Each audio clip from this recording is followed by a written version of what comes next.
자, 우리 제작진이 좀 분위기 있는 음악을 깔아준 이유가 있습니다. 모든 사람들이 알까요? 그래요. 많은 분들이 아시는 것 같습니다. 자, 보신 분들도 많을 것 같은데요. 성인 잡지 이야기입니다. 성인 잡지의 대명사 플레이보이가 지난 21일 한국판을 정식 출간을 했습니다. 숱한 시도 끝에 이 환갑의 나이를 훌쩍 넘어 이 한국 상륙작전에 성공한 플레이보이지와 관련된 이야기를 해보겠습니다. 그런데 이 이야기와 관련된 대표적인 네 사람을 저희가 정리를 해보았습니다. 자, 이 이야기 이번 순서부터는요, 하재근 문화평론가가 함께하겠습니다. 어서 오십시오. 안녕하세요. 네, 갑자기 이상한 음악이 흘러나와서 다들 당황하신 것 같은데 플레이보이지가 한국에 상륙을 했다. 자, 글쎄요, 우리가 첫 번째로 잠깐만요. 먼저 한번 여쭤보겠습니다. 여기 네 분들 젊을 때 플레이보이 보셨습니까? 보셨습니까? 사기까지 했습니다. 사기까지 미국에 하셨어요? 있을 때. 미국에 있을 때. 여기 두 분은 웃고만 계시는데 봤습니다. 네. 보셨습니까? 최 교수님은? 저는 표지만 봤습니다. 네. 안 믿겠습니다. 네. 자, 네 사람 중에 첫 번째 인물, 저희가 마릴린 몬로를 준비를 했습니다. 자, 플레이보이지와 마릴린 몬로 어떻게 연관이 있는 겁니까? 네, 그 플레이보이지 창간호 모델이 마릴린 먼로라고 하는 것이고, 그렇군요. 마릴린 먼로 그때 그 일종의 요즘 기준으로 이해하면 섹시화보 이런 네. 개념인데, 네네. 그게 미국 사회에서 엄청난 화제를 불러일으키면서 미국에서도 그게 화제였군요. 플레이보이지가 네. 출간되자마자 네. 750만 부가 팔리면서 순식간에 세계적인 잡지로 네. 자리 잡는 계기가 됐던 겁니다. 미국에서도 플레이보이지는 초기부터 엄청난 인기를 끌었고. 그럼요. 인기를 끌 뿐만 아니라 미국에서는 플레이보이의 저기 모델이 되기 위해서 엄청난 경쟁을 합니다. 네. 저기 한번 이제 유명해지면 저기에서 연예계로 나오는 경우도 많고요. 네. 플레이보이 같은 경우에는 지금 모델료를 처음 창간할 때 창간자가 $600를 가지고 창간을 했대요. 근데 네. 마릴린 먼로에게 모델료로 $500를 줬어요. 그 정도로 엄청난 투자를 한 거죠. 그렇군요. 그러니까 이게 마릴린 먼로 같은 경우에 예전에 찍어놨던 아마 누드 사진이 있었나 봐요. 그 네네. 사진을 가져와서 아마 마릴린 먼로가 좀 유명해진 이후에 그 사진을 나중에 알게 돼서 플레이보이에 싣고 그러다 보니까 사람들의 관심이 커질 수밖에 없잖아요. 네. 배우의 예전에 누드 사진을 게재했다. 이거 네. 자체가 센세이셔널하게 어필이 되면서 네. 인기를 많이 끌었던 상황이라고 볼 수 있겠습니다. 자, 그런데요, 우리나라에서는 창간된 적도, 말하자면 발간된 적도 없던 플레이보이지가 이미 1990년도에 우리나라에서 난리가 날 정도로 인기를 끌고 관심을 모았던 일이 있었습니다. 그 이유가요, 플레이보이지 표지 모델로 우리 한국 여성이 등장을 했었던 일 때문이었습니다. 바로 노랑나비 이승희 씨였습니다. 저도 기억이 납니다. 도대체 이승희 씨가 누구냐. 그리고 이 이승희 씨 때문에 당시에 한국에 때 아닌 나비 문신 열풍이 일기도 했어요. 그렇죠? 기억나시죠? 예, 당시 이승희 씨 등 아래쪽에 네. 나비 문신이 있었는데 네. 그게 엄청나게 화제가 됐고 네. 그러니까 우리나라 분들이 한국에서 한류 스타가 태어날 거라고는 상상도 못했던 시절에 그렇죠. 근데 미국에서 한국계 이승희 씨라는 사람이 그 유명한 플레이보이라는 잡지에 모델이 됐다더라. 네. 표지 모델까지 됐다더라. 라고 네. 하니까 이게 또 엄청난 국위선양이라고 사람들이 생각을 해가지고 90년대 이승희 씨가 우리나라가 올 때 이승희 씨가 한국 최고의 스타가 되는 이승희 씨가 우리나라 들어올 때 그 공항에 취재진이 200여 명이 몰려서 불과 얼마 전에 이 나라에서 과연 마광수 교수를 구속시켰단 말인가 그런 생각이 들 정도로 이게 우리로 치면 당시에 음란 콘텐츠 모델인데 그렇군요. 거의 직사 대접을 하면서 누드 환양이다 이런 말이 이승희 씨가 나오고 그때 당시에 한국 와서 CF도 많이 찍었었죠. CF 찍고 지상파 나오고 그래서 그 성인물 출연자가 이렇게 국민적인 영웅이 된 것은 거의 뭐 전무후무하지 않을까. 90년대 국위 선양에 목말랐던 시대의 한 그 그림자였습니다. 자, 세 번째 인물 또 확인해 보겠습니다. 플레이보이지와 관련된. 근데 이 세 번째 인물은요, 좀 의외입니다. 좀 안 어울리는 것 같거든요. 해밍웨이의 소설이 플레이보이에 실린 적이 있습니까? 이건 또 어떻게 된 얘기입니까? 네, 플레이보이가 화보로만 유명한 게 아니라 기사라든가 칼럼이 의외로 또 수준이 높다고 해서 그게 유명한데 그래요? 뿐만 아니라 연재 소설들도 이게 뭐 음란 소설 그런 게 아니라 수준 높은 소설을 연재를 했다는 거죠. 바로 그 유명한 해밍웨이를 비롯해서 아더시 클라크라든가 유명 작가들의 소설이 연재가 돼서 플레이보이가 미국에서 유명한 게 화보를 보면서도 고급 영어, 고급 기사, 고급 소설을 읽을 수 있다라고 해서 세계적으로 우리나라에서도 플레이보이면서 영어 공부한 학생들이 많았습니다. 제가 볼 때는 전략인 것 같아요. 아, 그래요? 플레이보이 그 회사가 전략을 어떻게 세웠냐면 사실은 컨텐츠의 가장 중요한 핵심은 표지 모델을 보면 아시잖아요. 누드 관련된 사진이거든요. 근데 젊은 예를 들면 지성이라고 하는 사람들 그거 들고 다녔을 때 비난을 받을 수 있잖아요.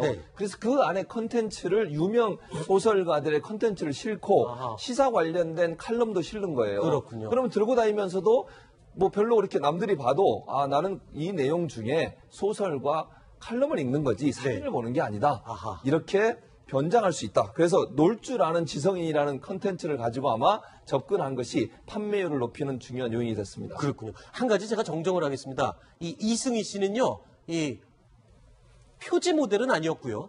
내지 모델이었습니다. 그러니까 플레이보이즈에 실리기는 했지만 표지 모델로 실린 건 아니었다라는 점 시청자께서 지적을 해주셔서 저희가 금세 정정을 해드리겠습니다. 마지막으로 플레이보이즈 하면은 생각할 수밖에 없는 네 번째 대표적인 인물을 저희가 소개하겠습니다. 트럼프 미국 대통령을 뺄 수가 없죠. 플레이보이즈 얘기하면서. 예상의 대로인데요. 플레이보이의 두 번의 단독 인터뷰가 실렸습니다. 1990년 그리고 2004년이죠. 두 번의 단독 인터뷰 실렸는데 트럼프 대통령이 워낙 갑작스럽게 대통령이 됐잖아요. 그래서 이제 트럼프를 이해하는 코드가 거기에 담겼다고 했는데 당시 저런 얘기를 했습니다. 90년대. 세계 지도자들이 미국을 무시하고 어리석음을 비웃으며 짓밟으려 하고 있다. 지금 하고 있는 태도와 거의 비슷하죠. 그리고 일본에 대해서는 좀 다른데 일본이 그때 이제 미국의 어떤 자산을 사들이고 뭐 그럴 때입니다.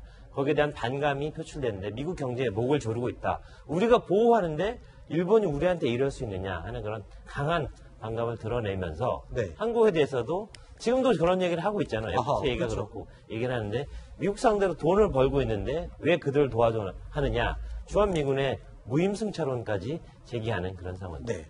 의외입니다. 그 플레이보이즈에 이런 내용이 실려 있었다는 거잖아요.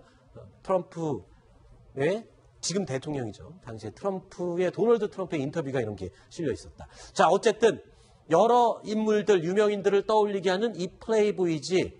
자, 우리 대한민국에 상륙을 해서 정상적으로 정기 출간이 된다라는 소식을 저희가 전해드렸습니다.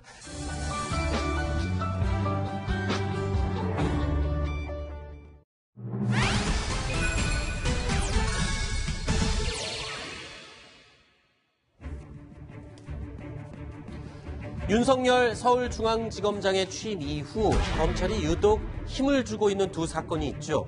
바로 국정원 댓글 사건 그리고 한국항공우주산업 경영비리 이 두 가지 수사입니다. 공교롭게도 어제 두 사건의 핵심 피의자 두 사람의 구속영장이 법원에서 모두 기각이 됐습니다. 자, 이 이야기를 좀 나눠보도록 하겠습니다. 먼저 국정원 댓글 사건부터 들여다보겠는데요. 검찰이 구속영장을 신청한 이 두 사람 다름 아닌 국정원 퇴직자 모임 양지회의 전 현직 간부들이었어요. 그렇죠? 그렇습니다. 지금 노 씨, 박 씨 두 분인데 양지회가 이제 국정원에 근무했다가 퇴직된 분들의 모임이에요. 거기 기획실장과 사무총장을 맡고 있는 두 분인데 이제 문제는 이제 국정원이 심리 전단을 만들었고 그 심리 전단 산하의 사이버 팀을 운영을 했는데 거기에 민간인 팀장들을 동원해서 댓글 작업을 했다라고 하는 게 지금 국정원 TF에서 밝히는 내용 아니겠습니까? 그와 관련해서 저 두 분이 직접적으로 그 일에 개입을 했고 또 한 가지 이제 검찰에서 양지의 사무실을 이렇게 압수수색을 했는데 그 내용들을 보면 이분들이 내부 자료를 은닉하고 또 컴퓨터 하드디스크 기록을 삭제하는 등 증거 인멸에 여러 가지 정황들이 발견이 된 거죠. 그래서 구속영장을 신청을 했는데 이제 법원은 그걸 어떻게 결정을 내렸냐면 증거 인멸의 가능성이 낮고 그렇게 얘기했고요. 두 번째는 주거가 명확하기 때문에 도저히 우려가 없다. 그 이유를 들어서 구속영장 청구를 기각을 했습니다. 그래서 이제 검찰 입장에서는 지금 아까 말씀드린 것처럼 내부 자료 은닉, 그 다음에 컴퓨터 하드디스크의 기록을 삭제하는 등 증거인멸의 우려가 있다는 점을 지금 강조를 하면서 재판부의 판단에 지금 불만을 토로하고 있는 상황이라고 볼 수 있겠습니다. 그 법원의 판단을 보면요. 이렇습니다. 은닉한 물건의 증거 가치 뭐 이런 얘기를 언급하는 거 보니까 법원도 이 은닉 은닉을 인정하는 것 같아요. 그럼 증거인멸의 혐의가 좀 있는 거 아닙니까? 가능성이? 그러니까 지금 법원에서 한 거는 은닉한 물건의 증거 가치란 말을 특별히 들었죠. 네. 저거는 지금 이 박 씨에 대해서 지금 적용된 혐의가 증거인멸이거든요. 네네. 증거인멸이라는 게 어떤 증거를 어떤 범죄를 갖다가 증명하는 데 필요한 증거를 숨기거나 훼손한 거거든요. 네네. 그런데 법원은 그 증거가 지금 숨겼다는 증거가 검찰이 입증하고자 하는 범죄 사실의 증거로 가치가 없다는 거죠. 아하. 이 때문에 그걸 숨겼다 하더라도 네. 범죄 사실 소명에 아무런 관계가 없기 때문에 네. 증거인멸을 했다고 볼 수 없고 네. 그다음 지금 두 분 노 씨와 박 씨에 대해서 도망 증거인멸의 우려 없음 제 나오죠. 네. 저거는 법원에서 영장을 기각할 때는 항상 쓰는 말입니다. 아하. 저게 있으면 구속해야죠. 그렇죠. 자, 그런데 이 국정원 댓글 사건이라고 하면 사실 이번 정부 들어서 이 적폐청산을 하겠다라는 상징적인 의미를 갖고 있는 대표적인 사건 가운데 하나입니다. 그런데 법원이 이 사건의 유력한 피의자에 대해서 영장을 기각을 했다. 이렇게 되면 지금 이 오민석 판사, 이 판사에 대해서 사람들이 좀 약간 서운해하는 목소리가 많은 것 같아요. 어떤 분입니까? 이 오민석 판사. 나온 대로 서울고등학교와 서울대 네. 법대를 졸업하고 사법연수원 26기죠. 네. 대법원 재판연구관을 지내고 또 거기다 법원 행정처에 근무한 경력이 있습니다. 네네. 그다음 창원 수원지방법원에서 부장판사로 근무하다가 저번 인사에서 서울중앙지방법원 영장전담 부장으로 됐는데요. 네. 이 영장전담 부장은 진짜 법원에서 실력 있고 믿을 만한 사람만 하는 겁니다. 왜냐하면 좀 전에 말씀하신 대로 이런 영장이 한번 아주 국민들의 관심이 큰 영장이 기각되거나 이렇게 되면은요. 이게 사회적 파장이 크기 때문에 그렇죠. 정말 실력 있고 기록을 꼼꼼히 보고 빈틈없는 사람을 하기 때문에 오민석 부장 판사가 영장을 기각했다고 해가지고 저 사람이 뭐 어떤 이념을 가지고 있다거나 어떤 사상에 편향돼서 그렇다. 이거는 아마 그 영장 발부를 바라는 국민들이 볼 때 섭섭한 거지. 네네. 제가 볼 때 저분은 전혀 그렇지 않다. 네. 알겠습니다. 자, 그런데 국정원 댓글 사건 피의자 구속이 무산됐던 이 같은 날입니다. 공교롭게도 한국항공우주산업비리 사건의 피의자 역시 구속영장이 기각이 됐습니다. 그러니까 지금 이모 씨 같은 경우는 카의 경영지원본부장인데 이분이 외부의 청탁을 받고 불합격 대상자 10명을 채용한 그래서 업무방해와 뇌물공여 혐의가 있다고 해서 검찰이 구속영장을 청구를 했습니다. 그런데 이제 법원은 피의자 죄책의 다툼의 여지가 있다. 그 말은 법원 볼 때는 구속할 만한 정도의 아직 그러니까 그런 사유가 안 된다고 보는 거죠. 기본 증거 자료나 수집돼 있고 주거도 일정하기 때문에 역시 구속영장을 발부하지 않아서 카이 같은 경우도 사실은 이제 적폐청산이라고 하는 문재인 정부의 어떤 큰 틀에서 반드시 해결해야 될 문제 중에 하나고 중앙지법 입장에서도 이걸 강력하게 지금 조사를 하고 있는 상황인데 3번이나 영장을 청구하는데 카이 관련해 3번 다 영장이 기각이 됐어요. 그래서 지금 검찰 입장에 상당히 불만이 고조되어 있는 상황이라고 볼 수 있겠습니다. 자, 검찰 입장에서는 당황스럽기도 하지만 지금 어금니를 깎게 물고 있는 그런 모양새입니다. 자, 서울중앙지검에서 오늘 입장문을 냈는데요. 이런 내용의 입장문을 냈습니다. 자, 그동안 법원의 결정을 존중하고 감내했지만 최근 1년의 구속영장 기각은 납득하기가 어렵다라고 얘기를 하고 있습니다. 그러면서 또 이런 입장을 밝혔습니다.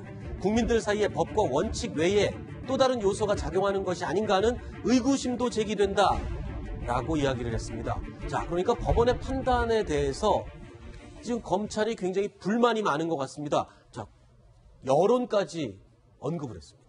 저는 저기에 대해서 법관 출신에서 그런지 상당히 기분이 안 좋은데요. 만일 검찰 말대로 하면 검찰이 영장 자기가 발부하면 그만이지 왜 법원이라는 제도를 뒀냐면요. 이 어떤 검찰을 견제하는 장치가 필요하다 해가지고 우리 헌법에서 국민들이 요구한 겁니다. 그리고 선진 법치주의 국가는 예외 없이 좀 저렇게 하고요. 그리고 그거는 또 어떤 사안에 대해서 보는 시각은 검찰 다르고 법은 다를 수 있어요. 그리고 기본적으로 우리 국민들이 많이 오해하고 지금 검찰도 오해하는 게 인신에 대한 구속의 최종적인 책임과 권한은 법관에게 있습니다. 검사는 청구하는 거지 그걸 결정한 거는 법관이 하게 돼 있거든요. 그런데 검찰은 이때까지 우리가 군사정부 시절 이런 걸 지나면서 영장 청구하면 발부가 그동안 자동 발부가 되는 그런 사회에 살아오니까 여기에 불만이 많은 거예요. 그리고 우리가 헌법이 있죠. 불구속 수사 원칙입니다.